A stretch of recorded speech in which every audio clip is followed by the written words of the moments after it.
रखेंगे, आज के लिए इतना ही रखेंगे, ठीक है। चलो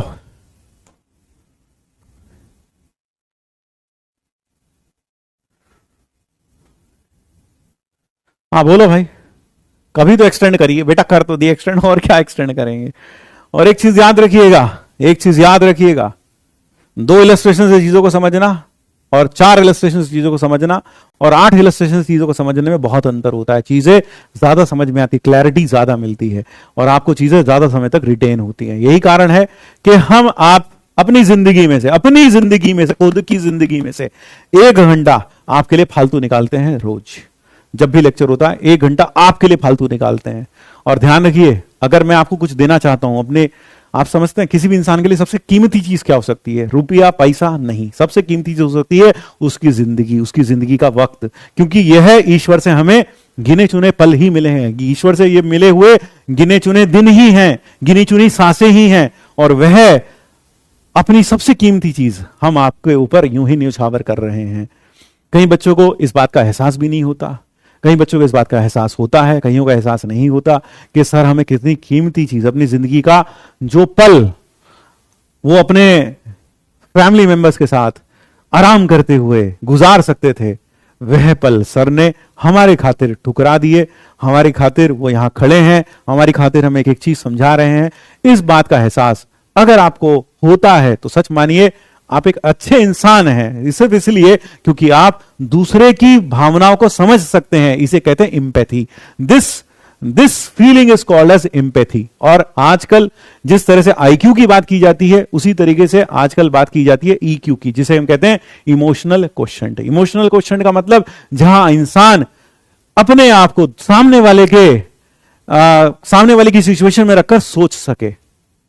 अगर आप ऐसा सोचते हैं तो डेफिनेटली आप हमेशा फील कर पाएंगे अपने माँ बाप का बलिदान आपके लिए, है ना, अपने पापा की मेहनत आपके लिए, अपने मम्मी की गई दिन रात की सेवा आपके लिए। ये आपको सब फील होगा। क्यों? क्योंकि आपके अंदर एम्पैथी होगी। आप फील कर पाएंगे कि देखो पापा सुबह सुबह चले जाते हैं, रात को आते हैं, पापा इतना मेहनत करते हैं, पापा इतना मुश्किल से पैसा कमाते हैं, सिर्फ इसलिए कमा रहे हैं कि ताकि हम पढ़ लें, लिख लें, हम अपनी जिंदगी में कुछ बन जाएं, हम ऐसा बन जाएं जो शायद वो बनना चाहते थे।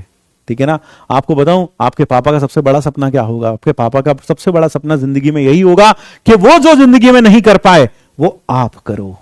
वो आपकी जीत में अपनी जीत देखते हैं, वो आपकी जीत में अपनी जीत देखते हैं। कल को आप आईआईटीएन बन गए तो सच मानिए आप आईआईटीएन नहीं बने, आपके पापा को वो खुशी होगी, उन्हें लगेगा कि वो आईआईटीएन बन गए। कल को आपने यूपीएससी क्रैक किया, आप आईएएस बन गए तो सच मानिए आपके पापा को, आपकी मम्मी को उस दर्जे की खुशी होगी जैसे तुम आईआईटीएन नहीं बने, वो आईआईटीएन बन गए। वो जो खुशी के पल तुम जी रहे होंगे, तुम्हारे माध्यम से तुम्हारे मां बाप वो पल जी लेते हैं।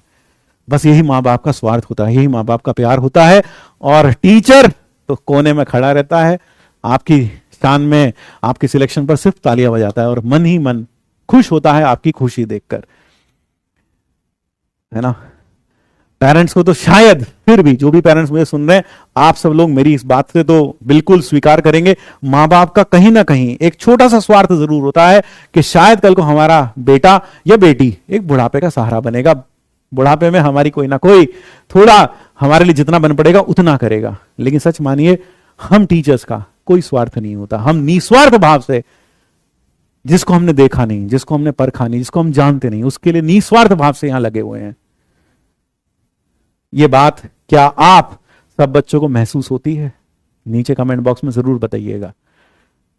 जय श्री कृष्ण, राधे राधे।